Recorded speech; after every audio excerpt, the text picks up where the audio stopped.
देखिए बच्चों, आज हम आपको दिखा रहे हैं एंगल टेबल जो एक्सरसाइज 8.2 में प्रयोग की जाएगी। 8.2 के अंदर 8.2 में आपसे बता दिया जाए, एक तो एग्जाम्पल आपका 6 ये है और एग्जाम्पल आपका 7 ये भी है, और जो आपका 8 है ये वेरी इम्पोर्टेंट है होगा। ठीक है, बोर्ड परीक्षा को देखते हुए 8वां जो एग्जाम्पल है वेरी इम्पोर्टेंट होगा। हमें इस वीडियो के अंदर आपको सिखाना है कि एंगल टेबल किस तरह तैयार होती है। ठीक है, जिस तरह आपसे बताया गया है कि 6 त्रिकोणमितीय अनुपात होते हैं, sine theta, cos theta, tan theta और आपका जो है cot theta, sec theta, cosec theta. ठीक है, तो उन्हीं पर आधारित जो है ये टेबल होगी। जैसे ये कोण लिखा हुआ है, यहाँ पे कोण थीटा है, यहाँ पे ये 0 डिग्री है, ये 30 डिग्री है, ये 45 डिग्री है, 60 डिग्री है, ये 90 डिग्री है। अगर आपसे पूछ लिया जाए कि साइन 0 का मान क्या होगा तो क्या बताओगे। अगर आपसे पूछ लिया जाए कि साइन 30 का मान क्या होगा क्या बताओगे। साइन 45 का मान क्या होगा तो क्या होगा। ठीक है, साइन 60 का मान क्या होगा तो क्या बताओगे। ठीक है, साइन 90 का मान क्या होगा तो क्या बताओगे। ये चीज़ देखते हुए जो है आपको एंगल टेबल सिखाई जा रही है, किस तरह आपको तैयार करनी है। ओके, चलिए इसमें क्या क्या है ये ट्रिक होगी। सबसे पहले आप यहाँ 0 लिखिए, फिर 1 लिखिए, फिर 2 लिखिए, हर एक एंगल के ऊपर। जिस तरह 0 डिग्री तो 0 रख दिया, 30 डिग्री तो 1 रख दिया, 45 तो 2 रख दिया, 60 तो 3 रख दिया। ठीक है, 90 तो 4 रख दिया।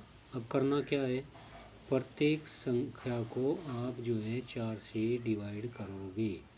यहाँ क्या 0/4 और डिवाइड करने के बाद 4 से फिर उसका वर्गमूल लेना है आपको। ये एक ट्रिक होगी, इससे आपके कोण निकलने शुरू हो जाएंगे। ठीक है, जैसे यहाँ किया, अगर 0 को 4 से भाग देते हैं तो 0 आता है, 0 का वर्गमूल 0 होता है। ठीक है, तो यहाँ क्या है 0, तो साइन 0 का मान कितना होगा 0। इसी तरह 1/4 है, इसका वर्गमूल है, 1 का वर्गमूल 1 होता है, 4 का वर्गमूल 2 होता है, यानी 1/2। तो साइन 30 का मान होता है 1/2। ये हमें लिख दिया है यहाँ पे, आप टेबल देख भी रहे होंगे कि साइन 30 का मान 1/2 होता है। इसी तरह यहाँ पे चलते हैं थर्ड में, 2/4 है, 2 से इसको डिवाइड कर दिया तो 2 आ गया, 1 ऊपर आ गया और इसका वर्गमूल ले लिया हमें। ठीक है, 1 का वर्गमूल 1 होता है, 2 का वर्गमूल 2 ही होता है, बस 2 का अंडर कर दिया गया, बाकी कुछ नहीं लिखना है। उसके बाद क्या होता है, 3/4 है, 3 का अंडर अलग कर दीजिए, 4 का अंडर अलग कर दीजिए, 4 का अंडर करते हैं तो 2 आता है, तो अंडर 3/2 आ जाएगा, तो साइन 60 की वैल्यू आ जाएगी अंडर 3/2। ठीक है, इसी तरह 4/4 करते हैं, उसके ऊपर अंडर लगाते हैं, तो 4 को जब 4 से डिवाइड करते हैं 1 आता है, और 1 का अंडर कितना होता है 1 होता है यहाँ पे। तो साइन 0 का मान 0, साइन 30 का मान 1/2 जो यहाँ से प्राप्त होता है। ठीक है, साइन 45 का मान जो यहाँ से प्राप्त हुआ है वो यहाँ रखना है 1/√2। इसी तरह साइन 60 का मान जो यहाँ प्राप्त होता है √3/2 ये होगा। साइन 90 का मान क्या होगा जो यहाँ से प्राप्त होता है वो कितना है 1 है। ठीक है, तो ये चीज़ आपकी समझ में आ गई होगी, आशा है हमें। तो उसके बाद हमें कोस थीटा यानी कोस 0 का मान निकालना। कोस 0 का मान निकालने के लिए जो साइन का 90 का मान होगा वही कोस 0 का मान होगा, यानी कहने का मतलब ये है कि इसको पलट दीजिए। ठीक है, यहाँ 1 है तो शुरुआत में 1 रख दीजिए, √3/2 है तो उसको यहाँ रख दीजिए, 1/√2 है तो उसको यहाँ रख दीजिए, 1/2 है तो उसको यहाँ रख दीजिए, और ये 0 लास्ट में आ जाएगा। ठीक है, यानी इसको पलटने से जो है कोस की वैल्यू निकल जाती है, ये मतलब होगा इसका।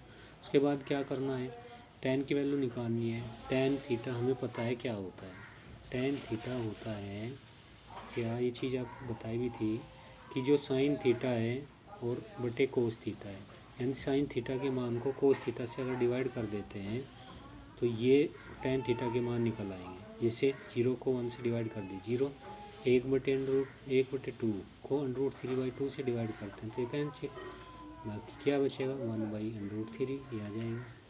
ठीक है, इसी तरह इसको इससे डिवाइड करते हैं 1 आता है, इसी तरह इसको इससे डिवाइड करते हैं तो √3 आता है। जब 1 को 0 से डिवाइड करते हैं, सॉरी देख लीजिए यहाँ तक पहुँचे हैं। √3/2 को 1/2 से डिवाइड करते हैं, 2 से 2 कैंसिल होगा तो √3 आ जाएगा। 1 को जब 0 से डिवाइड करते हैं तो अनंत आता है, ठीक है। यानी 1, इधर देख लीजिए 1/0 होता है अनंत, अनंत मान रखा जाता है।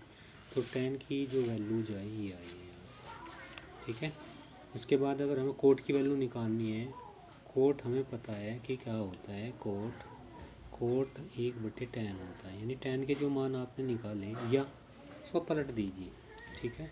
या तो एक काम कीजिए, tan थीटा के जो मान आते हैं उनको पलट दीजिए, या आप इधर से ये इधरली साइड से, ठीक है, जो tan 90 का मान है वो कोट 0 का मान आ जाएगा। यानी पलटना है, यहाँ पे इन्फिनिटी आ जाएगा, फिर ये यहाँ आ जाएगा और ये चीज़ सेम आ जाएगी, ये यहाँ आ जाएगा और ये चीज़ यहाँ चली जाएगी। ओके, हाँ समझ आई, आ गई है, समझ आ रहा है। देख लीजिए सही तरीके से, दिखाई नहीं दे रहा है, अभी वीडियो बन रही है। अब सेक थीटा की वैल्यू निकालनी है, नहीं सेक 0 का मान निकालना है। तो सेक 0 का जो मान होता है वो 1 होता है। ये कहाँ से निकला है, ये हमें पता है कि जो सेक थीटा होता है, ठीक है, वो बराबर होता है 1/cos के। यानी सेक के जितने कोस के जितने भी मान हैं उनको पलट के यहाँ रख दीजिए, ठीक है। कोस ये 1 है तो पलट ये 1 आएगा। इसी तरह यहाँ पे जो है √3/2 है तो सेक 0 का मान कितना होगा, 1 होगा। अब इसको पलटिए, यहाँ पे 2/√3 आ जाएगा। यानी सेक 30 का मान 2/√3 हो जाएगा। इसी तरह सेक ये चीज़ है यहाँ पे सेक 45, यानी जो कोस 45 का मान होगा उसको पलट दीजिए, ये आ जाएगा, ठीक है।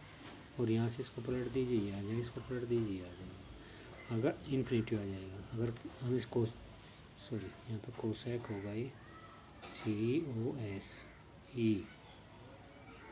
COSEC थीटा, ये कोसेक हमेशा जो है साइन का उल्टा होता है, साइन का। तो साइन के जितने भी मान आए हैं उनको पलट दीजिए, ठीक है। या आप जो है सेक के जो मान आए हैं इधरली साइड से आप पलटना शुरू कर दीजिए। अनंत यहाँ रख दीजिए, 2 यहाँ रख दीजिए और √2 इसको यहाँ रख दीजिए, इसको यहाँ रख दीजिए, इसको यहाँ रख दीजिए। तो इस तरह ये टेबल तैयार हो जाती है, ठीक है। ये याद करने का तरीका होता है इसमें।